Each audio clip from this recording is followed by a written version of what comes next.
ಬ್ರಹ್ಮಶ್ರೀ ಪಿತಾಮಹ ಡಾಕ್ಟರ್ ಸುಭಾಷ್ ಪತ್ರಿಜಿ ಅವರು ವಂದಿಸುತ್ತಾ, ಸ್ವರ್ಣಮಾಲಾ ಪತ್ರಿಜಿ ಅಮ್ಮನವರಿಗೆ ವಂದಿಸುತ್ತಾ, PSSM ಮೂವ್ಮೆಂಟ್ನ ಎಲ್ಲ ಪಿರಮಿಡ್ ಮಾಸ್ಟರ್ಗಳಿಗೆ ವಂದಿಸುತ್ತಾ, ಹರಿವಾಯುಗುರುಗಳಿಗೆ ವಂದಿಸುತ್ತಾ, ಭಗವಂತ ನಾರಾಯಣನಿಗೆ ವಂದಿಸುತ್ತಾ, ಲೋಕ ಕಲ್ಯಾಣಾರ್ಥವಾಗಿ ಅಂತ ನಡೀತಾ ಇರುವ ನಮ್ಮ ಈ ಧ್ಯಾನ ಯಜ್ಞದಲ್ಲಿ ಭಾಗವಹಿಸಿದಂತಹ ಎಲ್ಲ ಧ್ಯಾನ ಯೋಗಿಗಳಿಗೆ ವಂದಿಸುತ್ತಾ, ನಮ್ಮ ಧ್ಯಾನ ಯಜ್ಞಕ್ಕೆ ಸಮಸ್ತ ಬ್ರಹ್ಮಾದಿ ದೇವತೆಗಳ ಚೈತನ್ಯವನ್ನ, ಮೇಲಿನ ಲೋಕಗಳ ಎಲ್ಲ ಆಸ್ಟ್ರಲ್ ಮಾಸ್ಟರ್ಸ್, ಎನ್ಲೈಟೆಡ್ ಮಾಸ್ಟರ್ಸ್ ಚೈತನ್ಯವನ್ನು ಆವಾಹನೆ ಮಾಡೋಣ.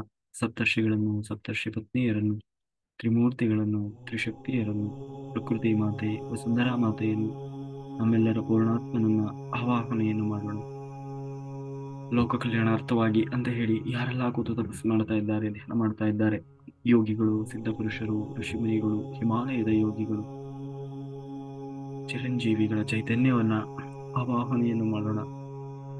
ಸದಾನಂದ ಯೋಗಿಗಳು, ಮಹಾವತಾರ್ ಬಾಬಾಜಿಯವರು, ರಮಣ ಮಹರ್ಷಿಗಳು, ಲಹರಿ ಮಹರ್ಷಿಗಳು, ರಾಘವೇಂದ್ರ ಸ್ವಾಮಿಗಳು, ಸಾಯಿಬಾಬಾ, ಬುದ್ಧ ಭಗವಾನರು, ದತ್ತಾತ್ರೇಯರು, ಮಹಾವೀರರ ಚೈತನ್ಯವನ್ನ ಆವಾಹನೆಯನ್ನು ಮಾಡುತ್ತಾ, ವಿಶ್ವರೂಪಿಯಾದ ಪರಬ್ರಹ್ಮ ಸ್ವರೂಪಿಯಾದ ಆ ವಿಶ್ವಮೂಲ ಚೈತನ್ಯ ಪರಮಾತ್ಮ ಶಕ್ತಿಯನ್ನು ಆವಾಹನೆಯನ್ನು ಮಾಡ್ತಾ ಅವರೆಲ್ಲರ ಚೈತನ್ಯ ಸ್ವೀಕರಿಸಿ ನಾವೆಲ್ಲರೂ ಒಂದಾಗಿ ಈ ಧ್ಯಾನ ಜ್ಞಾನ ಯಜ್ಞದಲ್ಲಿ ಮುಂದುವರಿಯೋಣ ಅಂತ ಹೇಳ್ತಾ, ಮಾಸ್ಟರ್ಸ್ ನಾವೀಗಾಗಲೇ ಎಲ್ಲರೂ ವಿಡಿಯೋ ಆನ್ ಮಾಡ್ಕೊಳ್ಳಿ. ಎಲ್ಲರೂ ಎಚ್ಚರ ಸ್ಥಿತಿಗೆ ಬನ್ನಿ. ಯಾರು ಯೋಗ ನಿದ್ರೆಗೆ ಜಾರಬಾರ್ದು. ಯೋಗ ನಿದ್ರೆಗೆ ಜಾರ್ಲಿಕ್ಕೆ ಬೇಕಾದಷ್ಟು ಟೈಮ್ ಇದೆ, ಆಯ್ತಾ? ಎಲ್ಲರೂ ಎದ್ದು ಒಂದು ಸಾರಿ ನಿಮಗೆ ಧ್ಯಾನದಿಂದ ಎದ್ದ ಮೇಲೆ ಒಂದು ಸಾರಿ ಎದ್ದು ಚೇರಿಂದ ಎದ್ದು ಓಡಾಡಿ ಸ್ವಲ್ಪ ರಿಲ್ಯಾಕ್ಸ್ ಮಾಡಿ, ಆಯ್ತಾ? ಮತ್ತೆ ಪುನಃ ಕೂತ್ಕೋಬೇಕು. ಇಲ್ಲಾಂದ್ರೆ ಏನಾಗ್ತದೆ, ನೀವು ಹಿಂಗೆ ಹಿಂಗೆ ನಾವು ಜನಸಾಂಗತ್ಯ ಮಾಡ್ತಾ ಇರ್ತೀವಿ, ನೀವು ಹೀಗೆ ಬರೀ ತೂಗಿಸೋದು ಆಗ್ಬಿಡ್ತದೆ. ಅದಕ್ಕೆ ಧ್ಯಾನದಿಂದ ಎದ್ದ ತಕ್ಷಣ ಅದೇ ಸೀಟಲ್ಲೇ ಕೂತ್ಕೋಬಾರ್ದು. ಸ್ವಲ್ಪ ಎದ್ದು ಓಡಾಡಿ ಸ್ವಲ್ಪ ರಿಲ್ಯಾಕ್ಸ್ ಮಾಡಿ ಪುನಃ ಕೂತ್ಕೊಳ್ಬೇಕು. ಅವಾಗ ಏನಾಗ್ತದೆ, ಇಲ್ಲಾಂದ್ರೆ ಏನು ಯೂಸ್ ಇಲ್ಲ. ನಾವು ಜಾಸ್ತಿನೂ ಹೇಳೋಲ್ಲ ಇವಾಗ. 20 ನಿಮಿಷ, ಒಂದು ಅರ್ಧ ಗಂಟೆ ಹೇಳ್ಬೋದು, ಏನು ಜಾಸ್ತಿ ಅಂದ್ರೆ. ಅದನ್ನು ನಾವು ಕರೆಕ್ಟಾಗಿ ಕೇಳಿಸ್ಕೊಂಡಿಲ್ಲ ಅಂತಂದ್ರೆ, ಜ್ಞಾನ ಅನ್ನೋದು ಬಹಳ ಮುಖ್ಯ. ಧ್ಯಾನದಿಂದ ಜ್ಞಾನ, ಜ್ಞಾನದಿಂದ ಮೋಕ್ಷ. ಹಾಗಾಗಿ ಧ್ಯಾನ ಮಾಡಿದವರು, ಹೆಚ್ಚು ಹೆಚ್ಚು ಸಾಧನೆ ಮಾಡಿದವರು ಇರಬಹುದೇನೋ, ಆದರೆ ಅಂದ ಮಾತ್ರಕ್ಕೆ ಅವರು ಪರಿಪೂರ್ಣ ಆಗಿಲ್ಲ ಅಲ್ವಾ? ಹಾಗಾಗಿ ಏಕೆಂದ್ರೆ ಎಲ್ಲ ದೈತ್ಯರು, ದಾನವರು, ರಾಕ್ಷಸರು ಅವರು ಕೂಡ ಕೆಲವೊಂದು ಆಸೆ ಸಂಕಲ್ಪಗಳಿಗೋಸ್ಕರ ಧ್ಯಾನ ಮಾಡಿ ಸಾಧನೆ ತಪಸ್ಸು ಮಾಡಿದ್ದಾರೆ. ಹಾಗಂತ ಎಲ್ಲರೂ ಮೋಕ್ಷ ಹೊಂದಿಲ್ಲ. ಯಾಕೆಂದ್ರೆ ಅಜ್ಞಾನ, ಅಂಧಕಾರ. ಹಾಗಾಗಿ ಜ್ಞಾನ ಅನ್ನೋದು ಬಹಳ ಮುಖ್ಯ. ಮತ್ತೆ ನಮಗೆ ಶಕ್ತಿ ಜಾಸ್ತಿ ಆಗೋದೇ ಜ್ಞಾನದಿಂದ. ನೀವು ಬೇಕಾದ್ರೆ ಪುಸ್ತಕಗಳನ್ನು ಜಾಸ್ತಿ ಜಾಸ್ತಿ ಓದಿ ನೋಡಿ, ಅವಾಗ ಆ ಶಕ್ತಿಯೇ ಬೇರೆ. ಅದು ಡಬಲ್ ಧಮಾಕ.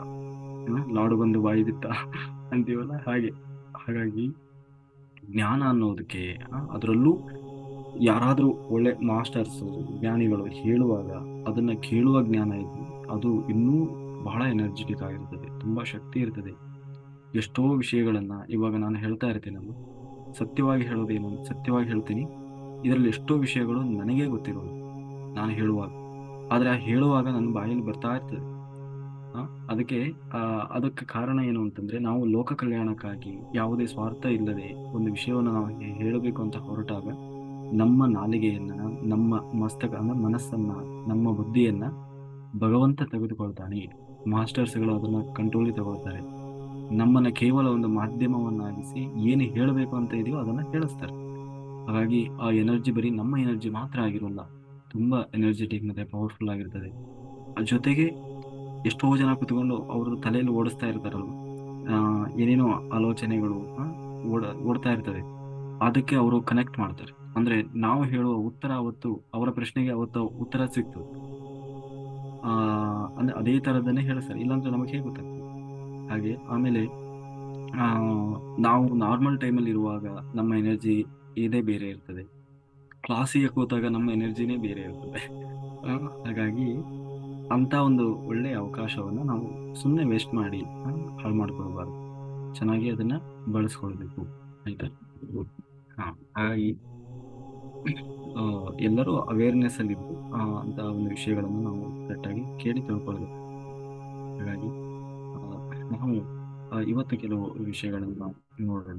ನಮ್ಮ ಬದುಕಿನಲ್ಲಿ ಎಷ್ಟೊಂದು ರತ್ನಗಳಿದೆ ಅಲ್ವಾ?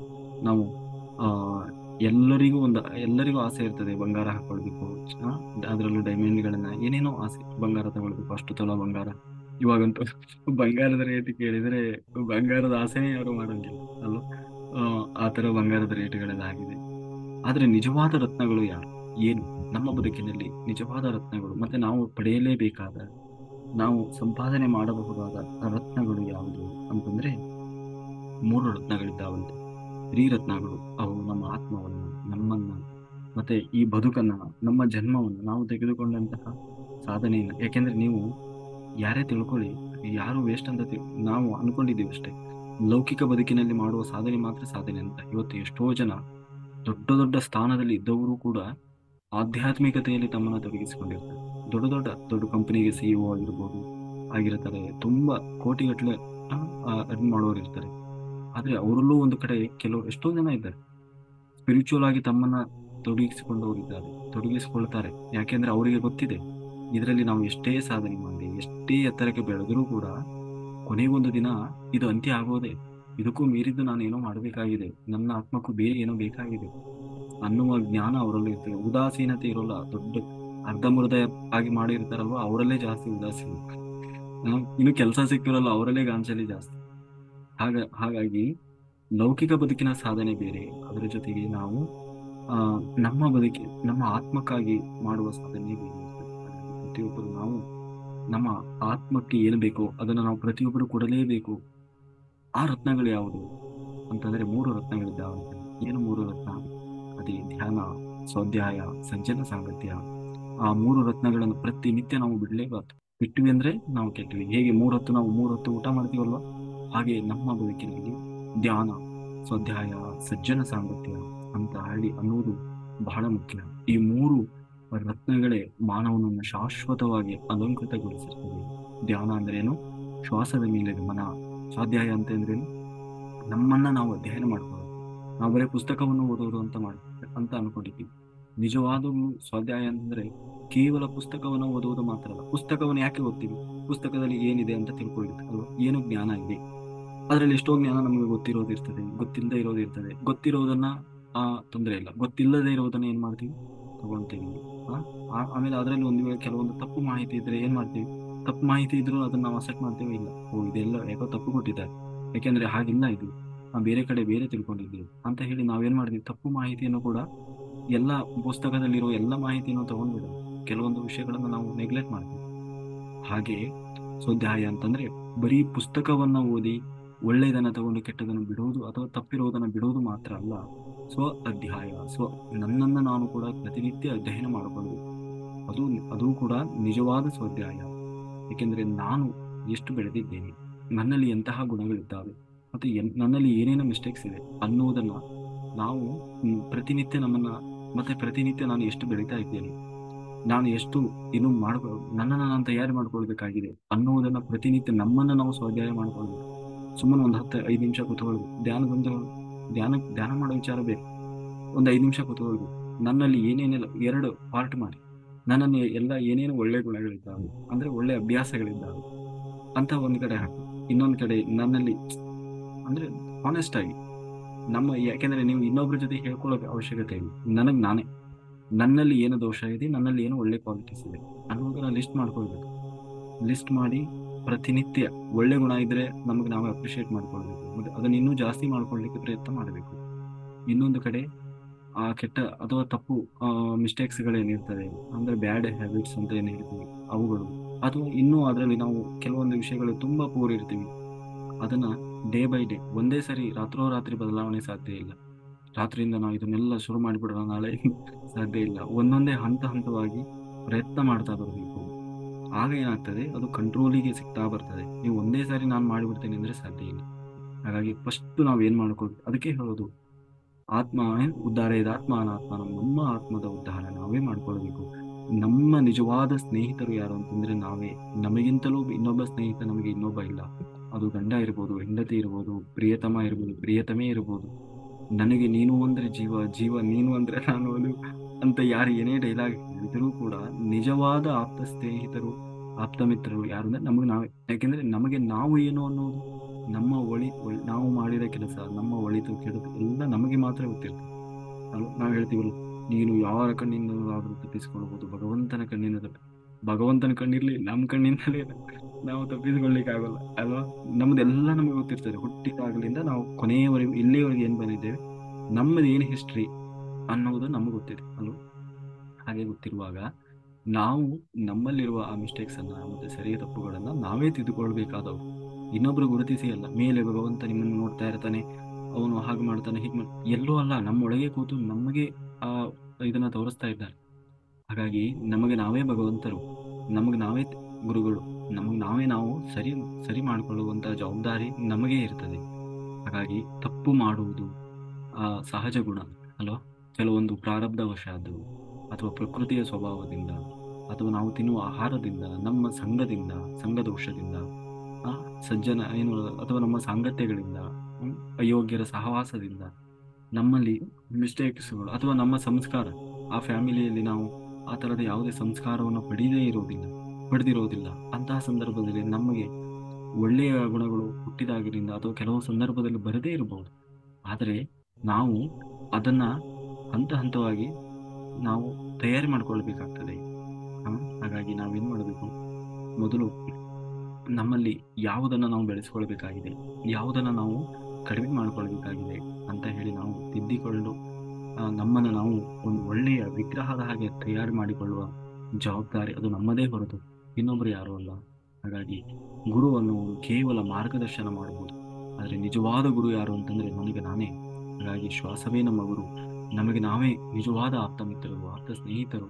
ನಮಗೆ ಏನ್ ಬೇಕಾಗಿದೆ, ಏನ್ ಬೇಡ ಆಗಿದೆ ಅನ್ನೋದನ್ನ ಕೂಡ ನಾವು ಅರ್ಥ ಮಾಡ್ಕೊಳ್ಬೇಕಾಗ್ತದೆ. ಹಾಗಾಗಿ ಯಾರು ಈ ಮಾರ್ಗದಲ್ಲಿ ಅಜ್ಞಾನದಿಂದ ಯಾವಾಗ ತಾನು ಹಣ್ಣು ಅಂದ್ಕೊಂಡು ನಾನು ತನ್ನಲ್ಲಿರುವ ದೋಷಗಳನ್ನ ತಿದ್ದುಕೊಳ್ತಾ, ತನ್ನಲ್ಲಿರುವಂತಹ ಒಳ್ಳೆ ಗುಣಗಳನ್ನ ಇನ್ನೂ ಜಾಗೃತಗೊಳಿಸ್ತಾ ಆ ಪ್ರಯತ್ನ ಯಾರು ಮಾಡ್ತಾನೆ ಅವನು ಜಿಜ್ಞಾಸು ಆಗ್ತಾನೆ, ಜ್ಞಾನಿ ಆಗ್ತಾನೆ. ಜ್ಞಾನಿ ಆಗ್ಲಿಕ್ಕೆ ಶುರು ಮಾಡ್ತಾನೆ. ಈ ಜ್ಞಾನಿಗಳಲ್ಲಿ ಕೂಡ ಒಟ್ಟು ಅಂದ್ರೆ 7 ಹಂತಗಳಿದ್ದಾವೆ. ಒಂದೇ ಸರಿ ರಾತ್ರೋರಾತ್ರಿ ನಾನು ಮಹಾಜ್ಞಾನಿ ಬ್ರಹ್ಮಜ್ಞಾನಿ ಅಂತ ಆಗಿಬಿಡಲ್ಲ. ಅದು ಪ್ರತಿನಿತ್ಯ ಆಗ್ತಾ ಆಗ್ತಾ ಹೋಗುವಂತಹ ವಿಚಾರಗಳು. ಏನಪ್ಪಾ ಅದು ಅಂತಂದ್ರೆ, ಮೊದಲು ಜ್ಞಾನಿಗಳು, ಜ್ಞಾನದಲ್ಲಿ ಒಟ್ಟು 7 ಸ್ಥಿತಿಗಳು ಬರ್ತವೆ. ಅವುಗಳನ್ನ ನಾವೇನು ಅಂತೀವಿ, ಸಪ್ತ ಭೂಮಿಕೆಗಳು, ಸಪ್ತ ಜ್ಞಾನ ಭೂಮಿಕೆಗಳು ಅಂತ ಹೇಳ್ತೀವಿ. ಅದರಲ್ಲಿ ಒಂದನೇದು ಶುಭೇಚ್ಛಾ ವಿಚಾರಣೆ, ತನುಮಾನಸ, ಸತ್ವಾಪತಿ, ಅಸಂಸಕ್ತಿ, ಮತ್ತೆ ಪದಾರ್ಥ ಭಾವನೆ, ತುರಿಯಂ. ಹೀಗೆ ಒಟ್ಟು 7 ಹಂತಗಳಿದ್ದಾವೆ. ಅಂತಂದ್ರೆ ಅವನ್ನ ನಾವು ಒಂದೊಂದೇ ನೋಡೋದಾದ್ರೆ, ಶುಭೇಚ್ಛಾ ಅಂತಂದ್ರೆ ನನಗೆ ಆ ಜ್ಞಾನ ಬೇಕಾಗಿ, ಅಂದ್ರೆ ಅರಿವು ಬಂತು, ತಪ್ಪದೆ ಯಾವುದು ಒಳ್ಳೆಯ ಯಾವುದು ಅನ್ನುವ ಜ್ಞಾನ ತನ್ನಲ್ಲಿ ಬಂತು. ಅಂದ್ರೆ ಅರಿವು ಜ್ಞಾನ, ನಾನು ಹೌದಪ್ಪ ನಾನು ಹೀಗಿಲ್ಲ ಇರಬಾರ್ದು, ಇನ್ನು ಮುಂದೆ ನನ್ನಿಂದ ನಾನು ತಯಾರು ಮಾಡ್ಕೊಳ್ಬೇಕು ಅನ್ನೋ ಜ್ಞಾನ ಬಂತು.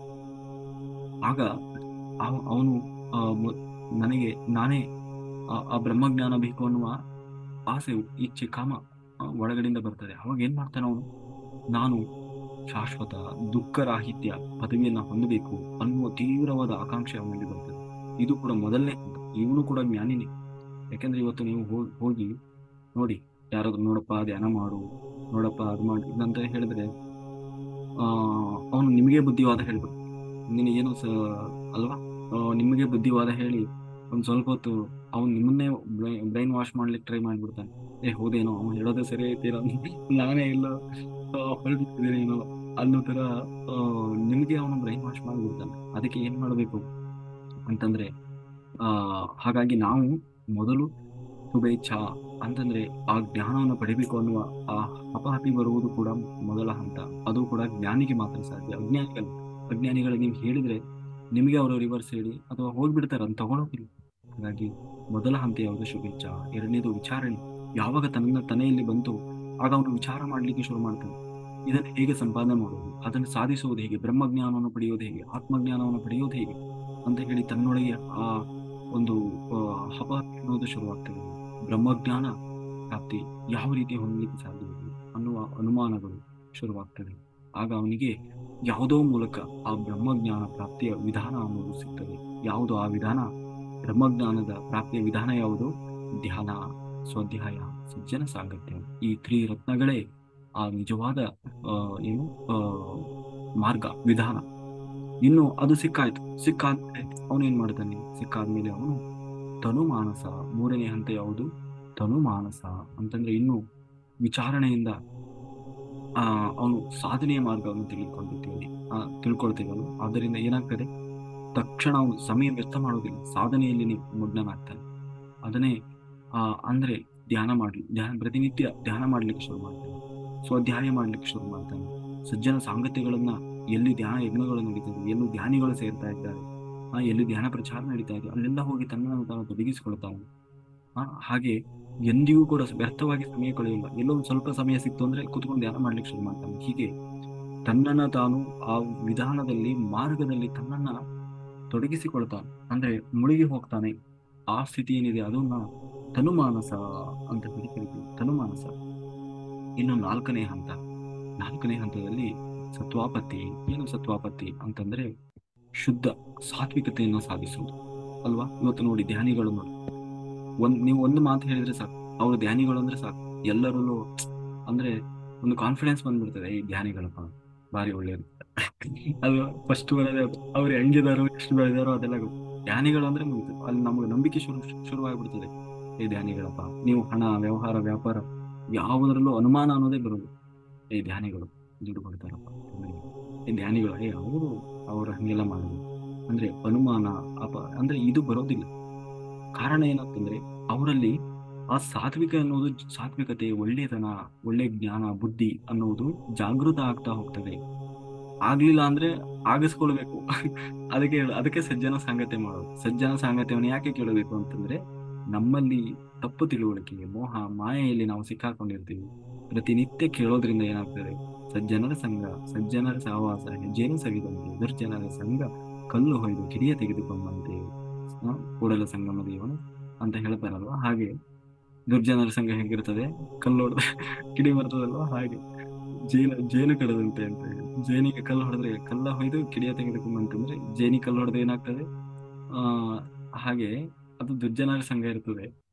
ಸಜ್ಜನರ ಸಂಘ ಹೇಗಿರ್ತದೆ, ಮೊಸರ ಕಳೆದು ಏನು, ಸಜ್ಜನರ ಸಂಘ ಹೆಜ್ಜೆಯನ್ನು ಸವಿದಂತೆ ಅಲ್ವಾ. ಹೆಜ್ಜೆಯನ್ನು ಸವಿಲಿಕ್ಕೂ ಸಾಧ್ಯ ಇದೆ, ಹೆಜ್ಜೆಯನ್ನು ಕೈಯಲ್ಲಿ ಕಚ್ಚಿಸ್ಕೊಳ್ಳೋಕ್ಕೂ ಸಾಧ್ಯ ಇದೆ ಅಲ್ವಾ. ಹಾಗಾಗಿ ನಾವು ಅದರಿಂದ ಏನಾಗ್ತದೆ, ನಮ್ಮಲ್ಲಿ ಒಳ್ಳೆತನ, ಸಾತ್ವಿಕತೆ ಅನ್ನೋದು ಜಾಗೃತ ಆಗ್ತಾ ಇರ್ತದೆ.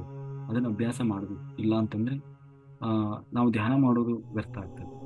ಹಾಗಾಗಿ ಆ ಶುದ್ಧ ಸಾತ್ವಿಕತೆ ಅನ್ನೋದು ಜೊತೆಗೆ ತಮೋಗುಣ, ರಜೋಗುಣ ಅನ್ನೋದು ಸಂಪೂರ್ಣ ಶೂನ್ಯವಾಗ್ತಾ ಬರ್ತದೆ. ತಮೋಗುಣ ಅಂತಂದ್ರೆ ಆಲಸ್ಯ, ನಿದ್ರೆ ಬರುವುದು, ಬೇಜವಾಬ್ದಾರಿತನ, ಸುಮ್ಮನೆ ಕೂತ್ಕೊಳ್ಳೋದು, ರೋಗ, ಈ ತರದ್ದೆಲ್ಲ. ಮತ್ತೆ ಇನ್ನು ರಾಜಸವಾದದ್ದು ಆಸೆ ಬುರುಕತನ, ಕಪಟತನ, ಈ ತರದ್ದು ಏನೇನೋ ನಮ್ಮಲ್ಲಿ ಏನಿರ್ತದೆ ಅಂತಂದ್ರೆ ಅಜ್ಞಾನದಿಂದ ಏನೆಲ್ಲ ಮಾಡ್ತಾ ಇರ್ತೀವಿ ಅದೆಲ್ಲ ನಮ್ಮಲ್ಲಿ ನಾಶ ಆಗ್ತಾ ಹೋಗ್ತದೆ. ಅವಾಗ ಏನಾಗಲಿ ಸಾತ್ವಿಕತೆ ಅನ್ನೋದು ಜಾಗೃತ ಆಗ್ತಾ ಹೋಗ್ತದೆ. ಹಾಗಾಗಿ ನಾವು ಆಗ ಜಾಗೃತ ಆದಾಗ ಏನಾಗ್ತದೆ ತಿಳ್ಕೊಂತೀವಿ, ಒಂದೊಂದೇ ಹಂತಗಳನ್ನು ತಿಳ್ಕೊಳ್ತಾ ಹೋಗ್ತೀವಿ. ಅಂತಂದ್ರೆ ಆ ತೀವ್ರತೆ ನಮ್ಮ ನಾಡಿ ಮಂಡಲ ಅನ್ನೋದು ಸಂಪೂರ್ಣ ಶುದ್ಧವಾಗ್ತಾ ಬರ್ತದೆ. ಶುದ್ಧ ಸ್ಥಿತಿ, ಮನಸ್ಸು ಸಂಪೂರ್ಣವಾಗಿ ಹತೋಟಿ ಬರ್ಲಿಕ್ಕೆ ಶುರುವಾಗ್ತದೆ. ಅದೇ ಯೋಗಿತ್ವ ಸ್ಥಿತಿ. ಯೋಗಿ ಅಹಂ ಬ್ರಹ್ಮಾಸ್ಮಿ ಅನ್ನೋದು ಚೆನ್ನಾಗಿ ಅವನಿಗೆ ಒಳಗಿಂದ ಅನಿಸ್ಲಿಕ್ಕೆ ಶುರುವಾಗ್ತದೆ. ಹೌದು, ಆ ಬ್ರಹ್ಮ ನಾನೇ ಆಗಿದ್ದೇನೆ, ತ್ರಿಮೂರ್ತಿಗಳು ಎಲ್ಲೋ ಇಲ್ಲ, ನನ್ನೊಳಗೆ ಇದ್ದಾರೆ ಅನ್ನುವ ಅರಿವು ಅವನಲ್ಲಿ ಜಾಗೃತವಾಗ್ತಾ ಹೋಗ್ತದೆ.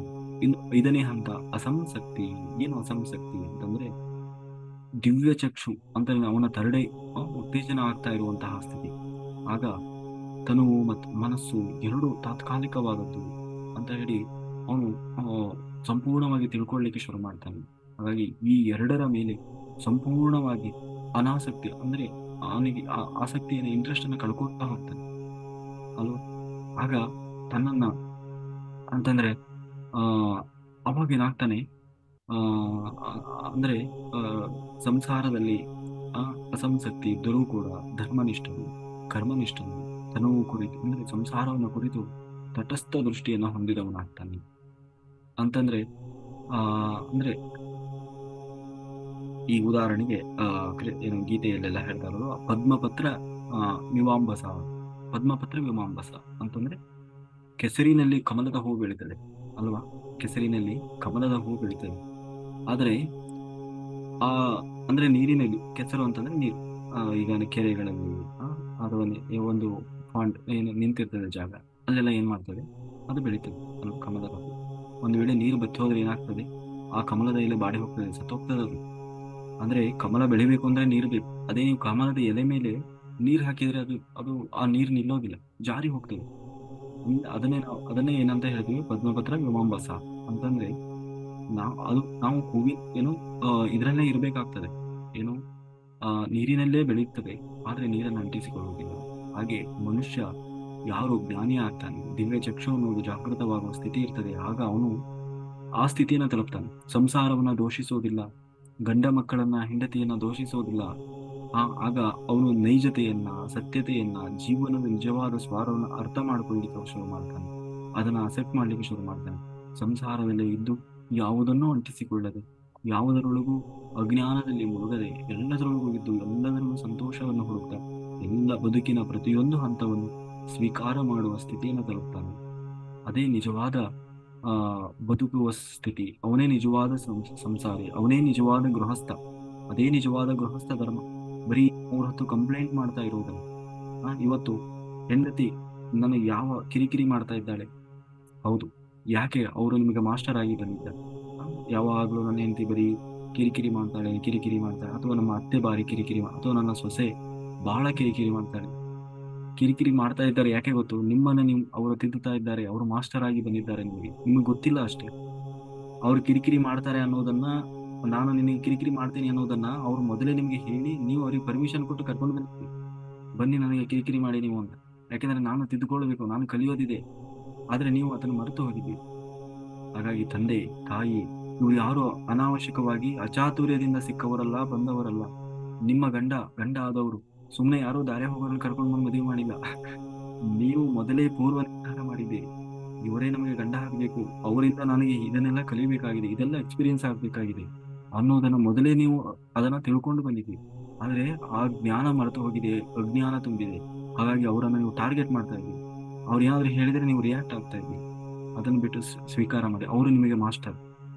ಹಾಗಾಗಿ ಪ್ರತಿಯೊಬ್ಬರನ್ನು ನೀವು ಮಾಸ್ಟರ್ ಆಗಿ ನೋಡ್ಬೇಕು. ಪ್ರತಿಯೊಬ್ಬರನ್ನು ನಾವು ಮಾಸ್ಟರ್ ಆಗಿ ನೋಡಿದಾಗ ಏನಾಗ್ತದೆ, ಎಲ್ಲ ಬದುಕಿನ ಪ್ರತಿಯೊಂದು ಹಂತವನ್ನು ಒಂದು ಅನುಭವವನ್ನಾಗಿ ತಗೊಳ್ತೇವೆ. ನನ್ನ ಆತ್ಮಕ್ಕೆ ಇದರಿಂದ ನಾನೇನ್ ಕಲಿಬೇಕಾಗಿ.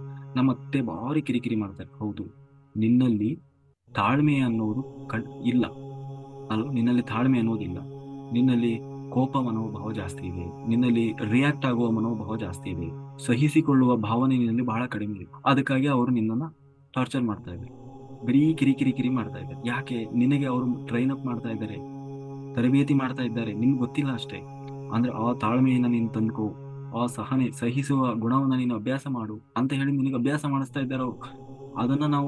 ಅದನ್ನ ಅಭ್ಯಾಸ ಮಾಡಿಕೊಳ್ಳದೆ, ನಮ್ಮ ಅತ್ತೆ ಹಿಂಗಂತಾರೆ, ನನ್ನ ಸೊಸೆ ಹಿಂಗ್ ಕಿರಿಕಿರಿ ಮಾಡ್ತಾಳೆ ಅಂತ ಹೇಳಿ ಬರೀ ಕಂಪ್ಲೇಂಟ್ ಮಾಡೋದ್ರಲ್ಲಿ ನಾವು ಆ ಲೈಫನ್ನ ವ್ಯರ್ಥವಾಗಿ ಹಾಳು ಮಾಡ್ಕೊಳ್ತೀವಿ. ಹಾಗಾಗಿ ಯಾರನ್ನೇ ಆಗಲಿ ಕುಟುಂಬ ಧರ್ಮ ಅನ್ನೋದು ಅದಕ್ಕೆ ಹೇಳೋದು, ಅದನ್ನ ಧರ್ಮ ಅಂತ ಹೇಳಿ ಕರಿತೀವಿ. ಅದರಲ್ಲಿ ಯಾರನ್ನೂ ಕೂಡ ನಾವು ಏನ್ ಮಾಡಬಾರ್ದು, ಕಂಪ್ಲೇಂಟ್ ಮಾಡಬಾರ್ದು. ಮತ್ತೆ ನಮ್ಮ ನಿಜವಾದ ಮಾಸ್ಟರ್ ಯಾವಾಗ್ಲೂ ಪ್ರತಿಯೊಂದು ಘಟನೆಯನ್ನ ಹೀಗೆ ನೋಡ್ತಾನೆ ಅಂತಂದ್ರೆ, ಇದರಿಂದ ನಾನು ಕಲಿಯೋದೇನಿದೆ ಅಷ್ಟೇ. ಅವ್ರು ಹಾಗೆ ಇವ್ರು ಹೀಗೆ ಅನ್ನುವುದು ಕಂಪ್ಲೇಂಟ್ ಆಗ್ತದೆ. ಕಂಪ್ಲೇಂಟ್ ಮಾಡಬಾರ್ದು. ಯಾಕೆ ಕಂಪ್ಲೇಂಟ್ ಮಾಡಬಾರ್ದು ಅಂತ, ಪ್ರತಿಯೊಂದು ಘಟನೆ ಯಾರು ಕೂಡ ಅವ್ರಿಗೆ ಏನಾಗ್ಬೇಕಾಗಿದೆ ಅಲ್ವಾ, ನಿಮ್ಮನ್ನ ಕಿರಿಕಿರಿ ಮಾಡಿ ಅವ್ರಿಗೆ ಏನಾಗ್ಬೇಕಾಗಿದೆ.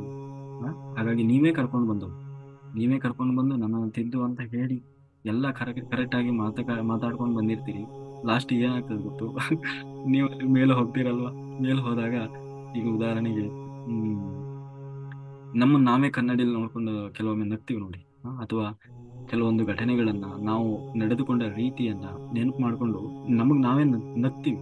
ಹಾಗೆ ಆಗ್ತದೆ. ಈ ದೇಹ ಬಿಟ್ಟು ಮೇಲೆ ಹೋದ್ಮೇಲೆ, ಅಯ್ಯೋ ದೇವರೇ, ನಾನು ಏನ್ ಅನ್ಕೊಂಡು ಹೋಗಿದ್ದೆ, ಅವ್ರಿಗೆ ನಾನೇ ಹೇಳಿ ಹೀಗೆಲ್ಲ ಮಾಡಿ ಅಂತ ಹೇಳಿ, ಕೊನೆಗೆ ಅವ್ರು ಹಂಗ್ ಮಾಡಿದಾಗ ನಾನು ಅವರಿಗೆ ತಿರುಗಿ ಬೀಳ್ತಾ ಇದ್ನಲ್ವಾ, ಅಂತಂದ್ರೆ ನಾನೇ ಮಿಸ್ಟೇಕ್ ಮಾಡಿದ್ನಲ್ವಾ ಅನ್ನೋದನ್ನ ಮೇಲೆ ಹೋಗಿ ನಾವು ಮಾಡಿದ ಕೆಲಸವನ್ನ ನಮಗ್ ನಾವೇ ನಾಚಿಕೆ ಪಟ್ಕೊಳ್ತೀವಿ. ಅಂತಂದ್ರೆ ಬೇರೆ ಇರೋಲ್ಲ. ಹಾಗೆ ನಾವು ನಮ್ಮ ಬದುಕಿನ ನಿಜವಾದ ಸ್ವಾರಸ್ಯವನ್ನ ಅರ್ಥ ಮಾಡ್ಕೊಳ್ಬೇಕಾಗ್ತದೆ. ಅದು ಯಾವಾಗ ಜಾಗೃತ ಆಗ್ತದೆ ಅಂದ್ರೆ, ದಿವ್ಯ ಚಕ್ಷು ಉತ್ತೇಜನ ಆದಾಗ ಆ ಸತ್ಯ ನಮಗೆ ಅರ್ಥ ಆಗ್ತದೆ. ಅದಕ್ಕೆ ನಾವು ದಿವ್ಯ ಚಕ್ಷು ಓಪನ್ ಆಗುವವರೆಗೂ ಅದನ್ನ ಹಾಗೆ ಕಂಟಿನ್ಯೂ ಮಾಡೋದಲ್ಲ. ಹಾಗೆ ಆಗ್ತದೆಯೇ ಅಂತ ಅವ್ನು ಗೊತ್ತಿದ್ದ ಮೇಲೆ ಈ ದಿನದಿಂದಲೇ, ಈ ಕ್ಷಣದಿಂದಲೇ ಅದನ್ನ ನಾವು ಅಭ್ಯಾಸ ಮಾಡ್ಕೊಳ್ಬೇಕು. ಹಾಗಾಗಿ ನೀವು ಇವತ್ತು ಒಬ್ಬ ಗಂಡನನ್ನಾಗಿ ನೋಡಬಾರ್ದು, ಒಬ್ಬ ಮಾಸ್ಟರ್ ಆಗಿ ನೋಡಬೇಕು. ಹೆಂಡತಿಯನ್ನು ಬರೀ ಹೆಂಡತಿಯಾಗಿ ನೋಡಬಾರ್ದು, ಅವರು ನಮಗೆ ಮಾಸ್ಟರ್ ಅಂತ ನೋಡಬೇಕು. ತಂದೆಯನ್ನ, ತಾಯಿಯನ್ನ, ಆ, ಆ, ಮಕ್ಕಳು ಕೂಡ. ಉದಾಹರಣೆಗೆ ಆ ರಾಮಕೃಷ್ಣ ಪರಮಹಂಸರಿದ್ದಾರಲ್ವ, ಅವರಿಗೆ ಶಿಷ್ಯರಾಗಿ ಯಾರು ಬರ್ತಾರೆ ಗೊತ್ತಾ? ಸ್ವಾಮಿ ವಿವೇಕಾನಂದರು ಶಿಷ್ಯರಾಗಿ ಬರ್ತಾರೆ ಅಲ್ವಾ. ಆ ಸ್ವಾಮಿ ವಿವೇಕಾನಂದರು ಬೇರೆ ಯಾರು ಅಲ್ಲ, ಹಿಂದಿನ ಜನ್ಮದಲ್ಲಿ ರಾಮಕೃಷ್ಣ ಪರಮಹಂಸರಿಗೆ ಗುರುಗಳಾಗಿದ್ರು. ಹಿಂದಿನ ಜನ್ಮದಲ್ಲಿ ರಾಮಕೃಷ್ಣ ಪರಮಹಂಸರಿಗೆ ಗುರುಗಳಾಗಿದ್ದಂತಹ ಸ್ವಾಮಿ ವಿವೇಕಾನಂದ ಅವರು ಈ ಜನ್ಮದಲ್ಲಿ ಅವರಿಗೆ ಶಿಷ್ಯರಾಗಿ ಬರ್ತಾರೆ. ಶಿಷ್ಯರಾಗಿ ಬಂದು ಅವರನ್ನೇ ಪರೀಕ್ಷೆ ಮಾಡ್ತಾರೆ. ಕಾರಣ, ನೀನ್ ಎಷ್ಟು ಪರಿಪಕ್ವವಾಗಿದ್ದಿ, ನೀನ್ ಎಷ್ಟು ಸಾಧನೆ ಮಾಡಿದ್ದಿ ಅಂತ ಹೇಳಿ. ಹಾಗೆ ನಮ್ಮ ಬದುಕಿನಲ್ಲಿ ಯಾರನ್ನೂ ಕೂಡ ಅದಕ್ಕೆ ಅವರ ವಯಸ್ಸಿನ ಅಂತರದಿಂದ ಅಥವಾ ಅವರ ಯೋಗ್ಯತೆಯಿಂದ, ಅವರ ಬಡತನ ಸಿರಿತನದಿಂದ ಯಾರನ್ನೂ ನಾವು ಕೇವಲವಾಗಿ ನೋಡಬಾರದು, ಕೇವಲವಾಗಿ ಅಳಿಬಾರದು. ನಮ್ಮ ಮಕ್ಕಳು ಕೂಡ ನಮಗೆ ಮಾಸ್ಟರ್ ಆಗಿರ್ತಾರೆ. ನಮ್ಮ ಹಿಂದಿನ ಜನ್ಮದಲ್ಲಿ ನಮ್ಮ ಗುರುಗಳು, ನಮ್ಮ ತಂದೆ ತಾಯಿಯೂ ಈಗ ಮಕ್ಕಳಾಗಿ ಬಂದಿರ್ಬೋದು. ಹಾಗಾಗಿ ಅತ್ಯಂತ ನಿಕೃಷ್ಟವಾಗಿ ನೋಡಬಾರದು ಅವರನ್ನು. ನಮ್ಮ ಜವಾಬ್ದಾರಿ ಏನು? ಅವರು ಇನ್ನೂ ಬುದ್ಧಿ ಬೆಳವಣಿಗೆ ಆಗಿಲ್ಲ, ಅವರನ್ನ ಒಬ್ಬ ಒಂದು ಅಂದ್ರೆ ಈ ತಪ್ಪು ಸರಿಗಳನ್ನ ತಿದ್ದಿ ಸರಿ ಮಾರ್ಗಕ್ಕೆ ತರುವ ಜವಾಬ್ದಾರಿ ಅಷ್ಟೇ ನಮ್ದು. ಕೆಲವರಂತೂ ಏನು ಅವರನ್ನ ಸಂಪೂರ್ಣವಾಗಿ, ಕೆಲವರು ತುಂಬಾ ಹೀನಾಯವಾಗಿ ನಡೆಸಿಕೊಳ್ಳೋರು ಮಕ್ಕಳು ಅಂತ ಹೇಳಿ, ಕೆಲವರು ಸಿಟ್ಟು ಬಂತು ಅಂತ ಒದಿಯೋದು, ಏನೇನೋ ಮಾಡ್ತಾರೆ. ಹಾಗೆಲ್ಲ ಮಾಡಬಾರ್ದು. ಮಕ್ಕಳನ್ನ ಹೊಡೆಯೋದೇ ದೊಡ್ಡತನ ಅಲ್ಲ, ಮಕ್ಕಳನ್ನ ಬರೀ ಕಿರಿಕಿರಿ ಮಾಡೋದೇ ದೊಡ್ಡತನ ಅಲ್ಲ, ತಿದ್ದಬೇಕಷ್ಟೇ. ತಿದ್ದುವ ಜವಾಬ್ದಾರಿ ನಮ್ದು. ಅದಕ್ಕೂ 14 ವರ್ಷದವರೆಗೆ ಟೈಮ್ ಇರ್ತದೆ. ಹಾಗಾಗಿ ಅವರು ಕೂಡ ನಮಗೆ ಮಾಸ್ಟರು. ಹಿಂದಿನ ಜನ್ಮದಲ್ಲಿ ನಿಮಗೆ ಅವರು ಬುದ್ಧಿ ಕಲಿಸಿದವರು ಗುರುಗಳು ಈ ಜನ್ಮದಲ್ಲಿ ಮಕ್ಕಳಾಗಿ ಬಂದಿರುವುದು, ಅಥವಾ ದೊಡ್ಡ ದೇವತಾ ಪುರುಷರು, ಯೋಗಿಗಳು ಮಕ್ಕಳಾಗಿ ಬಂದಿರುವುದು. ಹಾಗಾಗಿ ಕೇವಲವಾಗಿ ಯಾರನ್ನೂ ನಾವು ಕಾಣಬಾರದು, ಕೇವಲವಾಗಿ ಯಾರನ್ನೂ ನೋಡಬಾರದು. ಎಲ್ಲರೂ ನಮಗೆ ಯಾರು? ಮಾಸ್ಟರ್ ಆಗೇ ನೋಡ್ಬೇಕು ಪ್ರತಿಯೊಬ್ಬರನ್ನು. 6ನೇದು ಪದಾರ್ಥ ಭಾವನೆ ಅಂತಂದ್ರೆ, ಯಾವಾಗ ನಮ್ಮಲ್ಲಿ ದಿವ್ಯ ಚಕ್ಷು ಅನ್ನುವುದು ಜಾಗೃತವಾಗ್ತದೆ, ಆಗ ವಿವರವಾಗಿ ಉಪಯೋಗಿಸಿಕೊಳ್ಳಿಕ್ಕೆ ಶುರು ಮಾಡ್ತೀವಿ. ಅಂದ್ರೆ ಪ್ರತಿಯೊಂದು ಪದದ ಅರ್ಥದಲ್ಲೂ ಕೂಡ, ಪ್ರತಿಯೊಂದು ವಸ್ತುವಿನ ಭಾವನೆಯಲ್ಲೂ ಕೂಡ ಪ್ರತ್ಯಕ್ಷವಾಗಿ ನಾವು ಅದನ್ನ ಅನುಭವಿಸುವ, ಅಂದ್ರೆ ಅದರ ಹಿಂದಿನ ಸತ್ಯ ಏನು ಅನ್ನುವುದನ್ನು ತಿಳಿದುಕೊಳ್ಳಲಿಕ್ಕೆ ಶುರು ಮಾಡ್ತೀವಿ. ಹಾಗಾಗಿ ಬ್ರಹ್ಮಜ್ಞಾನಿಯಾದಂತಹ ಸ್ಥಿತಿ, ಅಥವಾ ಬ್ರಹ್ಮ ಏನೋ, ಅಥವಾ ನಾವೇನಂತೀವಿ ಬ್ರಹ್ಮಶ್ರೀ ಅಂತ ಹೇಳ್ತೀವಿ. ಅಂದ್ರೆ ಇದೇ ಸಿದ್ಧ ಸ್ಥಿತಿ, ಅವನು ಸಿದ್ಧ ಪುರುಷನಾದ, ಅಂದ್ರೆ ಇದೇ ಸವಿಕಲ್ಪ ಸಮಾಧಿ ಸ್ಥಿತಿ ಅಂತಂದ್ರೆ ಅನೇಕ ಉತ್ತರಗಳು ಸಿಕ್ಕು ಅವನ ಇರುವಂತಹ ಎಷ್ಟೋ ಸಂಶಯಗಳು ಕೂಡ ಅವನಲ್ಲಿ ಇನ್ನೂ ಇರ್ತವೆ. ಆದ್ರೆ ಅದಕ್ಕೆ ಉತ್ತರಗಳನ್ನ ಕಂಡುಕೊಳ್ಳಲಿಕ್ಕೆ ಶುರು ಮಾಡ್ತಾನೆ ತನ್ನೆಲ್ಲೂ ಎಷ್ಟೋ ಸಂಶಯಗಳಿಗೆ. ಹಾಗಾಗಿ ಅದು ಪದಾರ್ಥ ಭಾವನೆ. ಇನ್ನು 7ನೇದು ತುರೀಯಂ. ಇದು ಮಾನವನ ಸಂಪೂರ್ಣ ವಿಕಾಸದ ಸ್ಥಿತಿ. ಅಂದ್ರೆ ಸಿದ್ಧನು ಬುದ್ಧನಾದಂತಹ ಸ್ಥಿತಿ. ಎಲ್ಲರನ್ನೂ ಯೋಗಿಗಳಾಗಿ, ಎಲ್ಲರನ್ನೂ ಸಿದ್ಧರಾಗಿ, ಬುದ್ಧರಾಗಿ ಮತ್ತೆ ರೂಪಿಸಲು ಕಂಕಣವನ್ನ ಕಟ್ಟಿಕೊಂಡಂಥವನು, ಅದೇ ತುರೀಯಂ. ಅಂತಂದ್ರೆ ತಾನು ಮಾಸ್ಟರ್ ಆದ್ಮೇಲೆ ಸುಮ್ಮನೆ ಕೂರ್ಲಿಲ್ಲ. ಮರದ ಕೆಳಗೆ ಹಿಡ್ಕೊಂಡು, ಚೇರ್ ಹಿಡ್ಕೊಂಡು, ಪಿರಮಿಡ್ ಕೆಳಗೆ, ನಮ್ದೊಂದು ಪಿರಮಿಡ್ ಸೀಟ್ ಅಂತ ಹೇಳಿ ಸೀಟಲ್ಲಿ ಕೂತ್ಕೊಂಡು ಅವನು ತಾನು ತನ್ನ ಸಾಧನೆ ಏನಾಯ್ತು, ತಾನೇನಾಯ್ತು ಅಂತ ಕೂತ್ಕೊಳ್ಳಿಲ್ಲ. ಆ ಪಡೆದ ಜ್ಞಾನವನ್ನ ಎಲ್ಲರಿಗೂ ಹಂಚಲಿಕ್ಕೆ ಶುರು ಮಾಡಿದ. ಅದೇ ಬುದ್ಧ ಏನ್ ಮಾಡಿದ? ಕೊನೆಗೆ 8 ವರ್ಷ ತಾನು ಸುತ್ತಿ ಕೊನೆಗೆ ತಲೆ ಕೆಡ್ತು, ಸಿಟ್ಟು ಬಂತು. ನನಗೆ ಬ್ರಹ್ಮಜ್ಞಾನ, ಆತ್ಮಜ್ಞಾನ, ಕೈವಲ್ಯ ಸಿಗುವವರೆಗೂ ನಾನು ಈ ಮರದಿಂದ ಏಳೋದಿಲ್ಲ ಅಂತ ಹೇಳಿ ಒಂದು ಅರಳಿ ಮರದ ಕೆಳಗೆ ಕೂತ್ಕೊಂಡ. 48 ದಿನ ಹಗಲು ರಾತ್ರಿ ಊಟ ಇಲ್ಲದೆ, ನಿದ್ದೆ ಇಲ್ಲದೆ ನಿರಂತರವಾಗಿ ಕೂತ್ಕೊಂಡ. 48 ದಿನ ಕೂತ್ಕೋಬೇಕಂತ ಸಂಕಲ್ಪ ಮಾಡಿ ಕೂರ್ಲಿಲ್ಲ. ನನಗೆ ಜ್ಞಾನ ಸಿಗುವವರೆಗೂ ನಾನು ಹೇಳೋಲ್ಲ ಅಂತ ಕೂತ. ಕೊನೆಗೆ 48ನೇ ದಿನಕ್ಕೆ ಏನಾಯ್ತು? ತನ್ನೊಳಗೆ ಆ ಜ್ಞಾನ ಅನ್ನೋದು, ಆ ಬ್ರಹ್ಮಜ್ಞಾನ, ಆತ್ಮಜ್ಞಾನ ಅನ್ನೋದು ಜಾಗೃತವಾಯ್ತು. ಅವನ 3ನೇ ಕಣ್ಣು ಓಪನ್ ಆಯ್ತು. ತನ್ನ ಎಲ್ಲ 500 ಜನ್ಮಗಳನ್ನ ತಾನು ನೋಡಿಕೊಂಡ. ಆಗ ನಿಜವಾದ ಜಗತ್ತಿನ ಸತ್ಯ ಅನ್ನೋದು ಗೊತ್ತಾಯ್ತು. ಆಗ ತಾನು ಹೇಳಿದ, ನಾನು ನಿರ್ವಾಣವನ್ನು ಹೊಂದಿದ್ದೇನೆ. ಹಾಗಾಗಿ ಆಗ ಎನ್ಲೈಟೆಡ್ ಮಾಸ್ಟರ್ ಅಂತ ಹೇಳಿ ತನ್ನನ್ನು ತಾನೇ ಅನೌನ್ಸ್ ಮಾಡಿಕೊಂಡ. ಕೂಡಲೇ ಏನ್ ಮಾಡಿದ? ಬೋಧಿಸತ್ವನಾದ. ಬುದ್ಧ ಏನಾದ? ಇನ್ನು ಆವಾಗ ಬುದ್ಧ ಆಗಿಲ್ಲ, ಬೋಧಿಸತ್ವನಾದ ಮೇಲೆ ಅವನು ಏನನ್ಕೊಂಡ? ತಾನು ಪಡೆದ ಆ ಜ್ಞಾನವನ್ನ, ನಾನು ಸಾಧಿಸಿದ ಈ ಸಾಧನೆಯನ್ನ ಎಲ್ಲರಿಗೂ ಕೊಡಬೇಕು, ಪ್ರತಿಯೊಂದು ಮಾನವ ಜೀವಿಗೂ ಕೊಡಬೇಕು ಅಂತ ಹೇಳಿ ಅದೇ ಕ್ಷಣದಿಂದಲೇ ತಾನು ಬೋಧನೆ ಮಾಡ್ಲಿಕ್ಕೆ ಶುರು ಮಾಡಿದ. ಅಥವಾ ಹಾಗಾಗಿ ಅವನಿಗೆ ಶಿಷ್ಯಂದರು ಜಾಸ್ತಿ ಆಗ್ತಾ ಹೋದ್ರು. ಹಾಗಾಗಿ ನಾವೇನ್ ಮಾಡ್ಬೇಕು?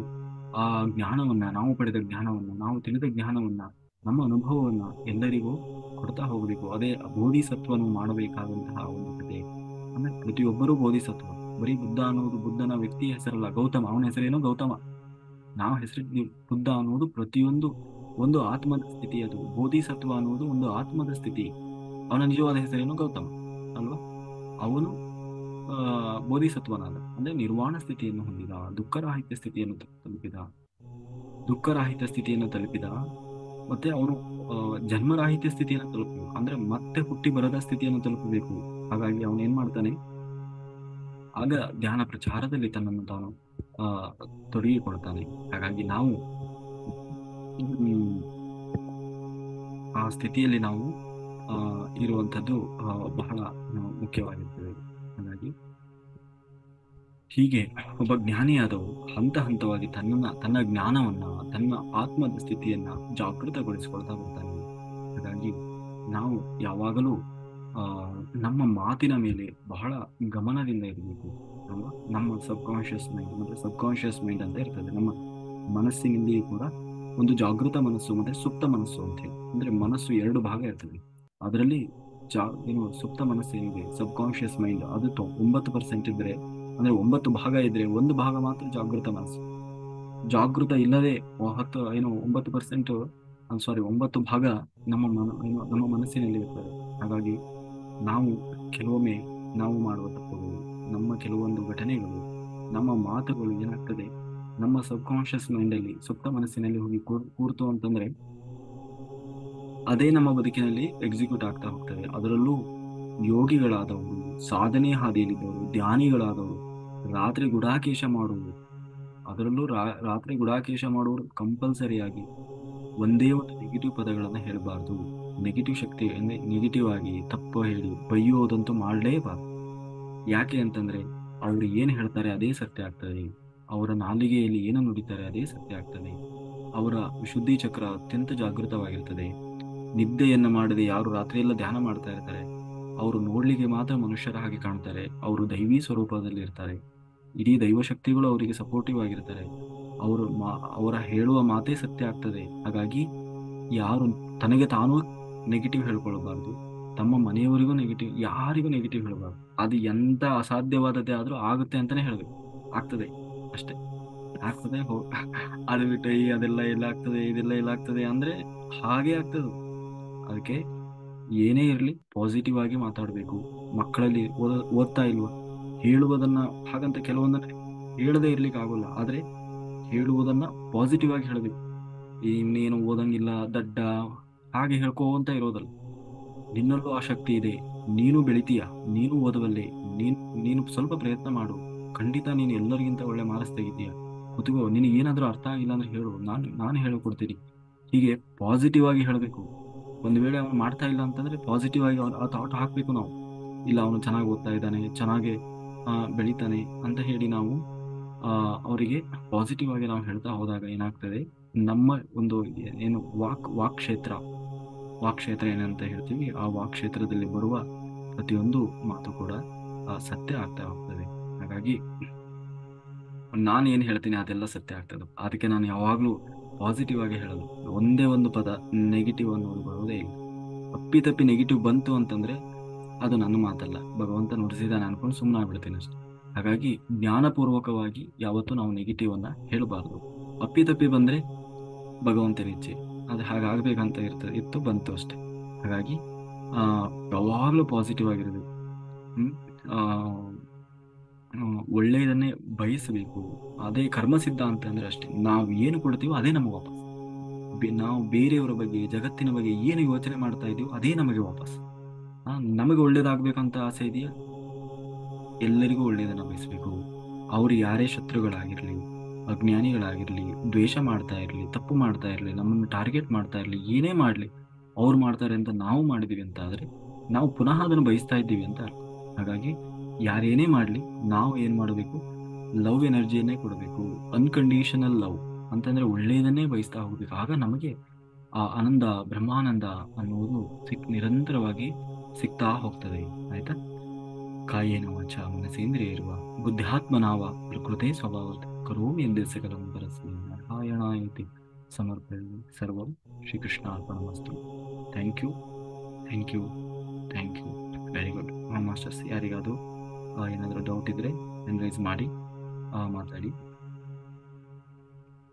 ಏನಾದರೂ ಎಕ್ಸ್ಪೀರಿಯನ್ಸ್ ಇದ್ರೆ ಕೂಡ ಆ, ಮಾತಾಡಿ, ಆಯ್ತಾ?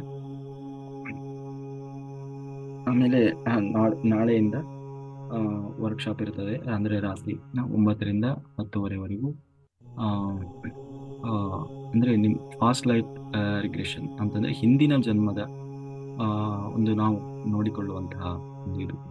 ಸೊ ಅದನ್ನು ನಾವು 9 ದಿನಗಳ ಕಾಲ, ಮತ್ತೆ ಅದು ಯಾಕೆ ಅಂತಂದ್ರೆ ಅದನ್ನು ನಾವು ಹೇಳಿದ್ವಿ ಸಬ್ ಕಾನ್ಷಿಯಸ್ ಮೈಂಡ್. ನಮ್ಮ ಸಬ್ ಕಾನ್ಷಿಯಸ್ ಮೈಂಡಿನಲ್ಲಿ ಇರುವಂತಹ ಹಿಂದಿನ ಜನ್ಮದ ಕೆಲವು ಘಟನೆಗಳು ನೇರಾನೇರವಾಗಿ ಈ ಜನ್ಮಕ್ಕೆ ಕಾರಣ ಆಗಿರ್ತದೆ. ಸೊ ಹಾಗಾಗಿ ಆ ಅದನ್ನು ನಾವು ಕ್ಲಿಯರ್ ಮಾಡ್ಕೊಳ್ಳೋದು ತುಂಬಾ ಇಂಪಾರ್ಟೆಂಟ್ ಇರ್ತದೆ.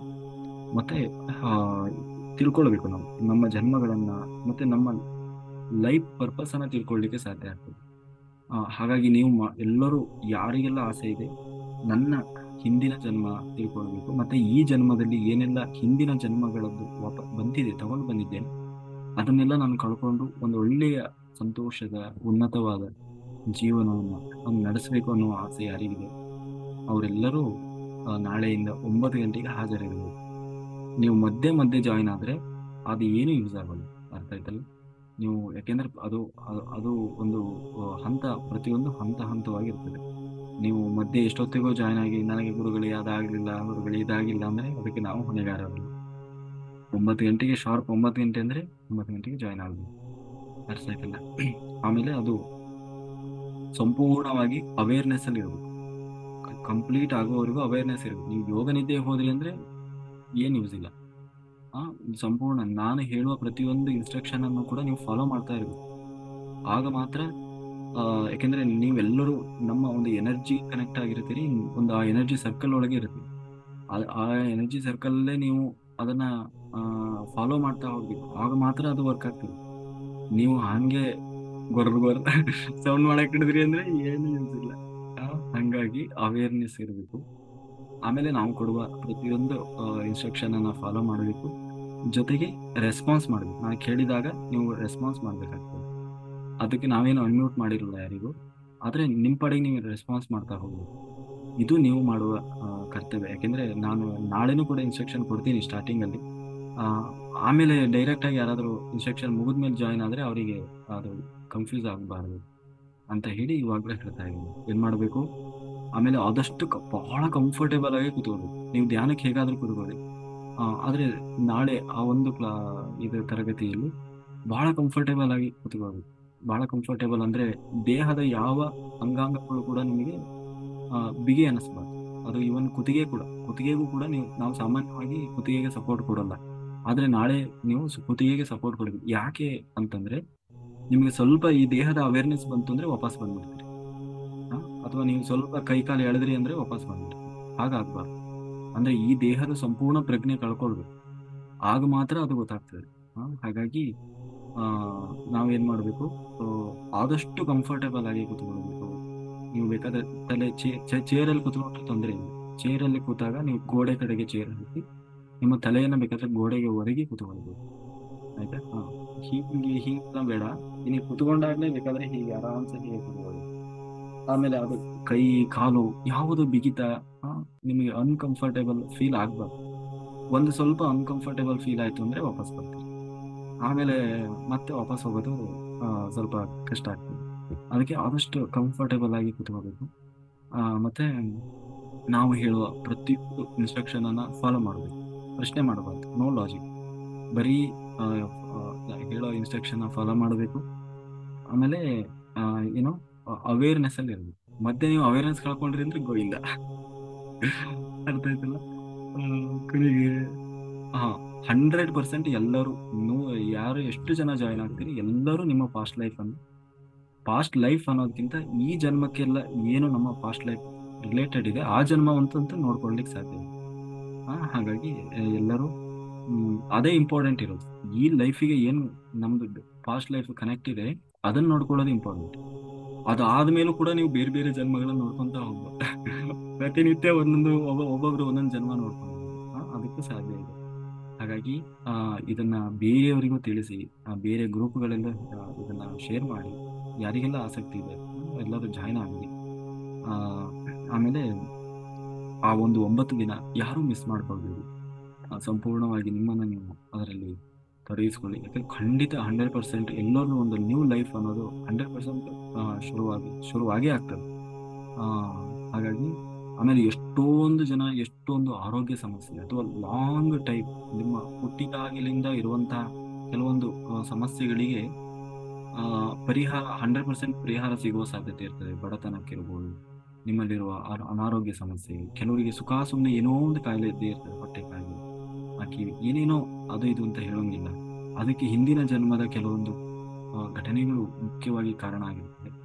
ಅದೆಲ್ಲ ನಾವು ರಿಲೀಸ್ ಮಾಡ್ಕೊಳ್ಳಿಕ್ಕೆ ಸಾಧ್ಯ ಆಗ್ತದೆ. ಹಾಗಾಗಿ ಎಲ್ಲರೂ ಸಂಪೂರ್ಣವಾಗಿ 9 ಗಂಟೆಗೆ ನಿಮ್ದು ಎಲ್ಲ ಕೆಲಸ ಏನಿರ್ತದೆ ಅದನ್ನೆಲ್ಲ ನೀವು ಮೊದಲೇ ಕ್ಲಿಯರ್ ಮಾಡಿಕೊಂಡು ರೆಡಿ ಇರ್ಬೇಕು. ನಾನು ಸೆಷನ್ ಸ್ಟಾರ್ಟ್ ಮಾಡೋದೇ ಕಾಯ್ತಾ ಇರ್ಬೇಕು ನೀವು. ಆ, ಹಾಗಿದ್ರೆ ನಿಮಗೆ ಪಕ್ಕ. ಇಲ್ಲ ಅಂದ್ರೆ ನೀವು ಮಧ್ಯ ಮಧ್ಯೆ ಎಷ್ಟೊತ್ತಿಗೋ ಜಾಯಿನ್ ಆಗಿ ಶ್ವಾಸದ ಮೇಲೆ ಗಮನ ಅನ್ಕೊಂತ ಕುಂತ್ರೆ ಆಗಂಗಿಲ್ಲ. ಅರ್ಥ ಆಯ್ತಲ್ಲ? Very good. ಹಾ, ವಿಜಯ ಮಾಸ್ಟರ್ ಮಾತಾಡಿ.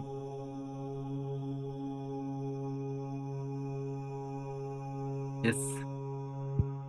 ಅನ್ಕೊಂತ ಏನೂ ಆಗಿಲ್ಲ. ಆದ್ರೆ ನನ್ ಚಿಕ್ಕ ಮಗುವಲ್ಲಿ ಏನೇನ್ ಮಾಡಿದ್ನೋ ಅದೆಲ್ಲ ಜ್ಞಾಪಕ ಬಂತು. ನಮ್ಮ ಅಕ್ಕ ಹೇಳಿದ್ರು, ನೀನ್ ಚಿಕ್ಕವಳಿರುವಾಗ ಹಾವು ಹಿಡಿಯಕ್ ಹೋಗಿದ್ದೆ ಕಣೆ, ನಾನು 2 ದಿವಸ ಆಗ್ತೆ ಅಂತ. ಆಮೇಲೆ ಹಾ. ಹ್ಮ್ ನಾನು ನನ್ನ ಫ್ರೆಂಡು ಊಟ ತಗೊಂಡ್ ಹೋಗ್ತಾ ಇದ್ವಿ. ಅಲ್ಲಿ ಹುತ್ತದಿಂದ ಹಾವು ಬಂದಿತ್ತು, ನಾನು ಒಂದ್ ಯಕ್ಷಿ ಅಂತ. ಅವಾಗ ಅವಳು ಓಡೋಗ್ಬಿಟ್ಲು, ನಾನ್ ಹಂಗೆ ನಿಂತ್ಕೊಂಡ್ ನೋಡ್ತಾ ಇದ್ದೆ. ಆ ಹಾವು ಹಿಂಗ್ ಹಿಂಗಂದು ಆಮೇಲೆ ಒಳಗಡೆ ಆಯ್ತು. ಮತ್ತೆ ನೆಕ್ಸ್ಟ್ ಡೇ ಇಂದ ನಿಧಾನಿಕಲ್ಲಿ ಹೋಗಿ, ಅವಾಗ ಒಂದ್ 5th 6th ಇರ್ಬೋದೇನೋ, ಹೋಗ್ಬಿಟ್ಟ ಆ ಹುತ್ತದ ಹತ್ರನೇ ನೋಡೋದು. ಭಯ ಆಗುತ್ತೆ, ಆದ್ರೂ ಕೂಡ ಹೋಗೋದು ಅದ್ ಇರುತ್ತಾ ಅಂತ. ಅದೊಂದಿತ್ತು. ಮತ್ತೆ ನಮ್ದು ಹೊಲ ಇತ್ತು ಊರಲ್ಲಿ. ಆ ಹೊಲದಲ್ಲಿ ದೊಡ್ಡ ಹಾವು, ಅಂದ್ರೆ ದೊಡ್ಡದಂತೆ, ಇಷ್ಟು ದೊಡ್ಡದಂದ್ರೆ ಅಷ್ಟು 6-7 ಅಡಿ ಇತ್ತಂತೆ, ನಮ್ಮಪ್ಪ ಹೇಳ್ತಾ ಇದ್ರು. ಅದನ್ನ ಅವ್ರ ದಿನ ಕಾಣಿಸ್ತಿತ್ತು, ಅದನ್ನ ನಾನು ಸಾಯಿಸ್ತಿರ್ಲಿಲ್ಲಮ್ಮ, ಹಾವು ಹಿಡಿಯೋರ್ ಬಂದು ಅದ್ ಹಿಡ್ಕೊಂಡು ಹೋಗ್ಬಿಟ್ಟಿದಾರೆ ಅಂತ ತುಂಬಾ ಹತ್ಕೊಂಡಿದ್ರು. ಮತ್ತೆ ಇನ್ನೊಂದು, ನಮ್ಮ ಅಮ್ಮ ಹೆಸರು ನಾಗಮ್ಮ ಅಂತ. ಅಂದ್ರೆ ನಮ್ಮಮ್ಮ ಹುಟ್ಟಿದಾಗ ನಾಗರಾವು ಕಾಣಿಸ್ತಂತೆ, ಅದಕ್ಕೆ ಅವ್ರಿಗೆ ನಾಗಮ್ಮ ಅಂತ ಹೆಸರಿಟ್ರು. ಇನ್ನು ಏನೇನೋ ಜ್ಞಾಪಕ ಬಂದಿತ್ತು. ಮತ್ತೆ ಎಲ್ಲಾ ದೇವ್ರನ್ನೂ ಜ್ಞಾಪಕ ಬಂದ್ರು. ಸುಬ್ರಹ್ಮಣ್ಯ ಸ್ವಾಮಿ ಅಂದ್ರೆ ನನ್ಗೆ ಚಿಕ್ಕ ಮಗು ಇರುವಾಗ ಸುಬ್ರಹ್ಮಣ್ಯ ಸ್ವಾಮಿ ನೋಡ್ತಾ ಇದ್ದೆ, ಅಯ್ಯಪ್ಪ ಸ್ವಾಮಿ ಸುಬ್ರಹ್ಮಣ್ಯ ಸ್ವಾಮಿದು ಫೋಟೋ ಅವೆಲ್ಲ ಜ್ಞಾಪಕ ಬಂದು ನಗ್ತಾನೇ ಕೇಳಿಸ್ಕೊಂಡೆ. ಮತ್ತೆ ನನಗೆ ಗೊತ್ತಿಲ್ಲದೆ ಇದು ಹಿಂಗೆ ತಲೆ ಹಿಂಗೆ ನಾಗರಾವ್ ಆಡಿಸ್ದಂಗೆ ಆಡ್ಸ್ಕೊಂಡು ಸಂತೋಷ ಪಟ್ಟೆ. ಮತ್ತೆ ಮಳೆ ಮಳೆ ತರನೇ ಬೆವರು ಸುರಿತೀವಿ ಸರ್, ಫುಲ್ ಬೆವರು ಹಂಗೆ ಸುರಿತಾ ಇತ್ತು. ಕಣ್ಣು ಮೇಲಿಂದ ಬಾಯ ಮೇಲಿಂದ ಜಂಗೆ ಸುರಿತು. ಒಳ್ಳೆ ಎಕ್ಸ್ಪೀರಿಯನ್ಸ್ ಅಷ್ಟೇ. ನಾನು ಮಧ್ಯಾಹ್ನ ಫೋನ್ ಮಾಡಿದ್ದೆ ಸರ್, ನನಗೆ ಅದು ತುಂಬಾ ಇಷ್ಟ ಆಯ್ತು ಸುಬ್ರಹ್ಮಣ್ಯ ಸ್ವಾಮಿದು. ಇನ್ನ ಎಷ್ಟು ದಿನ ಇದೆ ಕೇಳೋಣ ಅಂತ. ಇವತ್ತಿಗೆ ಲಾಸ್ಟ್ ಆಗೋಗ್ಬಿಟ್ಟಿದೆ. ಆ ಹಾಡಾದ್ರೆ ನನಗೂ ಇನ್ನ ಒಂಥರ ಖುಷಿ ಖುಷಿಯಾಗಿ ಆಡ್ಕೊಂಡು ಡ್ಯಾನ್ಸ್ ಮಾಡ್ಕೊಂಡ್ ಕೇಳ್ತಾ ಇದ್ದೆ ಹಾಡ್ನ. ಇನ್ನ ಇಲ್ಲ, ಏನೇನ್ ಯಾರಿಗೆಲ್ಲ ಮಿಸ್ ಆಗಿದೆ, ಯಾರಿಗೆಲ್ಲ ಸರ್ಪದೋಷಕ್ಕೆ ಸಂಬಂಧಪಟ್ಟ ಅವಶ್ಯಕತೆ ಇದೆ, ಆಮೇಲೆ ಭಯ, ಫೋಬಿಯಾ ಯಾರಿಗಿದೆ, ಸರ್ಪಗಳ ಭಯ ಅಥವಾ ನಿಮಗೆ, ಆಮೇಲೆ ಸಂತಾನ ಸಮಸ್ಯೆ ಇದ್ರೆ, ಸ್ಕಿನ್ ಅಲರ್ಜೀಸ್ ಈ ಥರ ಏನಾದ್ರು ಇದ್ರೆ, ಅವರೆಲ್ಲ ಬೇಕಾದ್ರೆ ಆಲ್ರೆಡಿ ಅದು ನಮ್ಮ ಇದರಲ್ಲಿ ಯೂಟ್ಯೂಬ್ ಚಾನಲ್ ಅಲ್ಲಿ ಸಿಗ್ತದೆ, ಹಾಕ್ತಿದ್ದಾರೆ. ಅದನ್ನ ನೀವು ಬೇರೆ ಟೈಮಲ್ಲೂ ಕೂಡ ಹಾಕೊಂಡು ಅದನ್ನ ಧ್ಯಾನ ಮಾಡೋದು. ಅದು ಮತ್ತೆ ಕರ್ಮ ಪ್ರಕ್ಷಾಳನೆ, ಆಮೇಲೆ ಅಫರ್ಮೇಷನ್ ಕೂಡ ಅಷ್ಟೇ. ಪ್ರತಿನಿತ್ಯ ನೀವು 3 ಸಾರಿ, ಸಮಯ ಸಿಕ್ಕಾಗಿಲ್ಲ ನೀವು ಬೇಕಾದ್ರೆ ಅದನ್ನ 1 ಸಾರಿ ನಾವು ಹೇಳಿದ್ದನ್ನೆಲ್ಲ ಬರ್ಕೊಳ್ಳಿ. ಬರ್ಕೊಂಡಿರ್ಬೋದು, ಬರೆದಿಟ್ಕೊಂಡು ಪ್ರತಿನಿತ್ಯ ಅದನ್ನ ಹೇಳ್ಕೊಂತಾರೆ. ನಾವು ವಾಟರ್ ಅಫರ್ಮೇಷನ್ ಏನ್ ಮಾಡಿಸ್ತೀವಿ, ಆ ಅಫರ್ಮೇಷನ್ ಅದನ್ನ ಪ್ರತಿ ಸಾರಿ ನೀವು ಹೇಳ್ಕೊಂಡ್ರೆ ಹೋಗಿ. ಆ ಅದು ಕೂಡ ಇಂಪಾರ್ಟೆಂಟ್. ಮತ್ತೆ ಅಯ್ಯಪ್ಪ ಸ್ವಾಮಿ ಅಂದ್ರೆ ನನ್ ಚಿಕ್ಕ ಮಗುವಿಂದ ಫೋಟೋ ನೋಡೋದು ಸರ್, ಜಾಸ್ತಿ ನೋಡ್ತಿದ್ದೆ. ಆಮೇಲೆ ಅಯ್ಯಪ್ಪ ಸ್ವಾಮಿ ನೋಡ್ಬೇಕು ಅಂತ ಆಸೆ ಇತ್ತು 7th ಸ್ಟ್ಯಾಂಡರ್ಡ್ ಇರುವಾಗ. ಫಸ್ಟ್ ಟೈಮು ಧರ್ಮಸ್ಥಳಕ್ಕೆ ಹೋಗಿದ್ದೆ. ಅಲ್ಲೇ ಅಯ್ಯಪ್ಪ ಸ್ವಾಮಿ ಗುಡಿ ಇದೆ ಅಂತ ಹೇಳಿದ್ರು. ಅವಾಗ ನಾನು ಅಯ್ಯಪ್ಪ ಸ್ವಾಮಿನ ಕುಮಾರಸ್ವಾಮಿ? ಅಯ್ಯಪ್ಪ ಸ್ವಾಮಿ ಸರ್. ಆಯ್ತು. ಅಲ್ಲಿ ಹೋದಾಗ ನನ್ಗೆ ಏನಂದ್ರೆ, ಏನಾದ್ರು ತಿಳ್ಕೊಬೇಕಂದ್ರೆ ಅದು ಫುಲ್ ಇನ್ವಾಲ್ವ್ ಆಗ್ಬಿಡ್ಬೇಕು ನನಗೆ. ಅದು ನೋಡ್ಬೇಕು ಅನ್ನೋದು ಆಸೆ ಮಗುವಿಂದ. ಅದೇ ರೀತಿ ಇನ್ವಾಲ್ವ್ ಆಗೇ ಬಿಡ್ತೀನಿ ನಾನು. ಅವಾಗ ಅಲ್ಲಿ ಹೋಗಿದೀನಿ, ಅವ್ರು ಕಳ್ಸಿಲ್ಲ.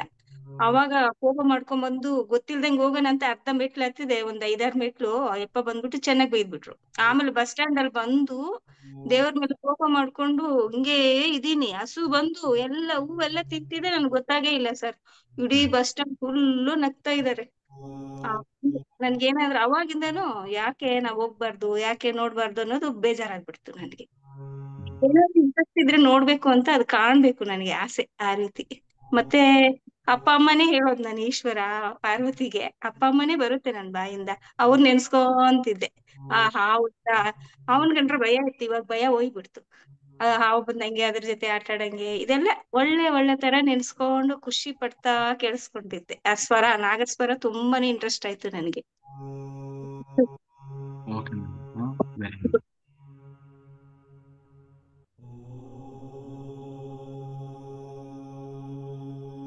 ಶೋಭಾ ಮಾಸ್ಟರ್ ಮಾತಾಡಿ. Thank you madam. ನಮಸ್ತೆ ಸರ್. ನಮಸ್ತೆ ಮೇಡಮ್. ಸರ್ ನನಗೆ ಲೇಟಾಗಿ ಜಾಯ್ನ್ ಆದ, ನೀವು ಹೇಳ್ದಂಗ ನಾನು ಸ್ವಲ್ಪ ಡೀಪ್ ಆಗಿ ಬಂದ ಆಕಳ ಬೇಗ ಮುಂದೆ ಬಂದು ಹೆಜ್ಜೆ ಇಡ್ತಾ ಇಡ್ತಾ ನನ್ನ ಮುಂದೆ ಬಂತು ಸರ್.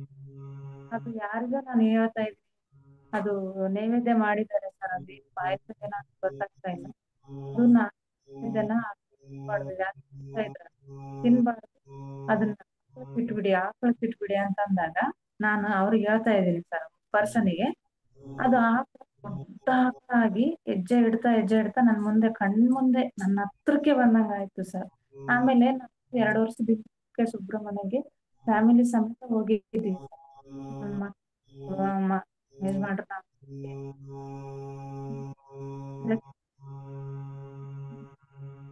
ಅಲ್ಲಿ ಯಾವ ರೀತಿ ನಾನು ಪ್ರಸಾದ ಸ್ವೀಕಾರ ಮಾಡಿದೆ ಅದೆಲ್ಲ ಇವತ್ತು ಬಂತು. ಓಕೆ, ಸುಬ್ರಹ್ಮಣ್ಯ ಮತ್ತೆ ದರ್ಶನ ನಿಮ್ದು ವಾಯ್ಸು ಬ್ರೇಕ್ ಆಗ್ತಾ ಇದೆ. ನಾವು ಕುಕ್ಕೆ ಸುಬ್ರಹ್ಮಣ್ಯಕ್ಕೆ ಹೋಗಿದ್ವಿ ಸರ್ 2 ವರ್ಷದ ಕೆಳಗೆ. ನೀವು ಫ್ಯಾಮಿಲಿ ಸ್ವಲ್ಪ ನೆಟ್ವರ್ಕ್ ಇರೋ ಜಾಗದಲ್ಲಿ ಕೂತ್ಕೊಳ್ಳಿ, ಕಿಟಕಿ ಪಕ್ಕದಲ್ಲಿ. ಹೀಗೆ ಅಟ್ಲೀಸ್ಟ್ ಇಲ್ಲ ಈ ಇದು ಆಗೋಗ್ಬಿಟ್ಟಿದೆ ಸರ್. ಹಾ, ಹಾ, ಮಾತಾಡಿ ಮಾತಾಡಿ. ಅದು ಕುಕ್ಕೆ ಸುಬ್ರಹ್ಮಣ್ಯಕ್ಕೆ ದರ್ಶನಕ್ಕೆ ಯಾವ ರೀತಿ ಮಾಡಿದ್ನೆ ಸರ್ ನಾನು. ಅದು 2 ವರ್ಷದಿಂದ ಓದದ್ದೆಲ್ಲ ಇವತ್ತು ಮತ್ತೆ ಅದೇ ದರ್ಶನ ಆದಂಗ ಆಯ್ತು ಸರ್ ನಮ್ಗೆ. ಆಕಳ ಆಕಳ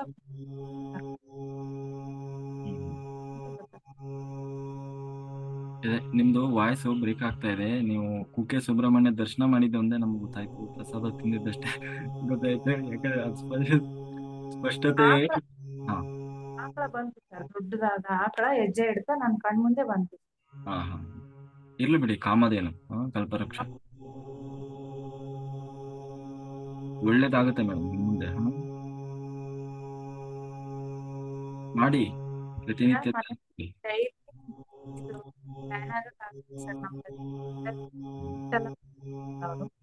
ಈಗ ನಾವು ಮಾತ್ರ ಖಂಡಿತ ಹಾಕೊಂಡ್ ಮಾಡಿದ್ವಿ ಸರ್. ತುಂಬಾನೇ ಎನರ್ಜಿ ಬರ್ತಾ ಇದೆ. ಧ್ಯಾನ ಗುಡಾಕೇಶ ಧ್ಯಾನ ಅಂದ್ರೆ ಗೊತ್ತಿರ್ಲಿಲ್ಲ ನಮ್ಗೆ. ಬಹಳಷ್ಟು ಅನುಭವ ಸರ್, ಹೆಲ್ಪ್ ಆಗಿದೆ ನನಗೆ. ಧ್ಯಾನ ಧ್ಯಾನ ಅಂತ ಇದ್ರು ಯಾರಾದ್ರೂ ನಮ್ಮ ಮನೆಯವರು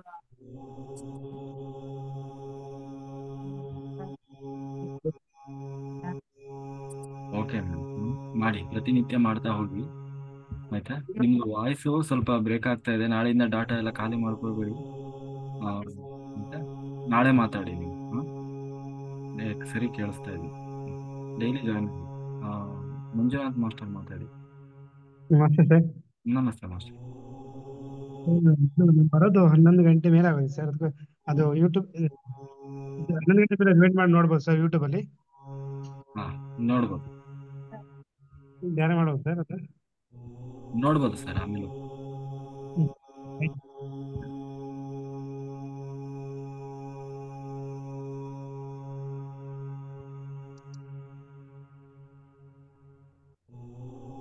ಓಕೆ ಮಾಸ್ಟರ್, ಎಲ್ಲರೂ ಒಟ್ಟಾರೆ ರೆಡಿ ಮಾಡ್ಕೊಳ್ಳಿ, ಸಂಕಲ್ಪ ಮಾಡಿ ಧ್ಯಾನ ಶುರು ಮಾಡೋಣ.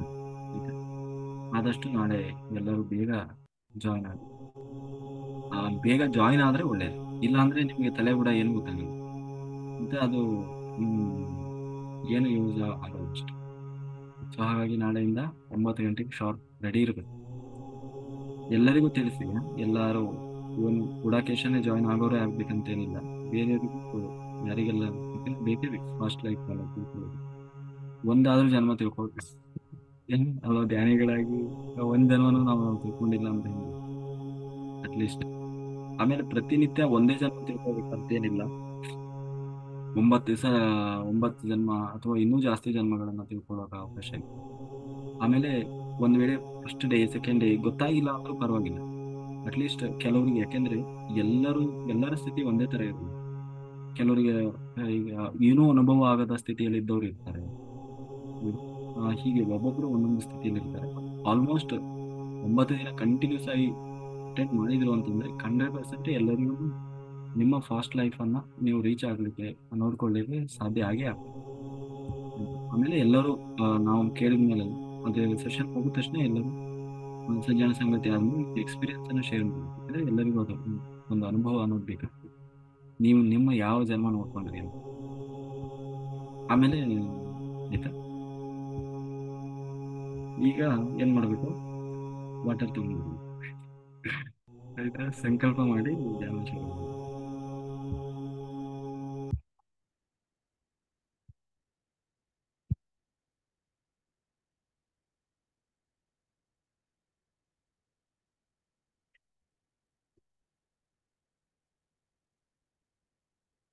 భగవద్గీత సగం అయిపోయిన తర్వాత అర్జునుడికి డౌట్ వచ్చింది కృష్ణ మీద. ಲೋಕ ಕಲ್ಯಾಣಕ್ಕಾಗಿ ಬಂದು ಸಂಕಲ್ಪ ಮಾಡೋಣ ಮಾಸ್ಟರ್ಸ್. ಬ್ರಹ್ಮರ್ಷಿ ಪಿತಾಮಹ ಸುಭಾಷ್ ಪತ್ರಿಜಿಯವರ ಮತ್ತು ಗ್ರ್ಯಾಂಡ್ ಮಾಸ್ಟರ್ ವಿಮಲಾಂಕಸಾದ ಧ್ಯಾನ ಜಗತ್, ಪಿರಮಿಡ್ ಜಗತ್, సత్యహార జగత్. భగవద్గీతలో సగం అయిపోయిన తర్వాత అర్జునుడికి డౌట్ వచ్చింది కృష్ణుడి మీద అసలు ఎవడవయ్యా నువ్వు అన్నాడు. ఇలాంటి మాటలు ఎప్పుడు నీ దగ్గర వినలేదే. వీడు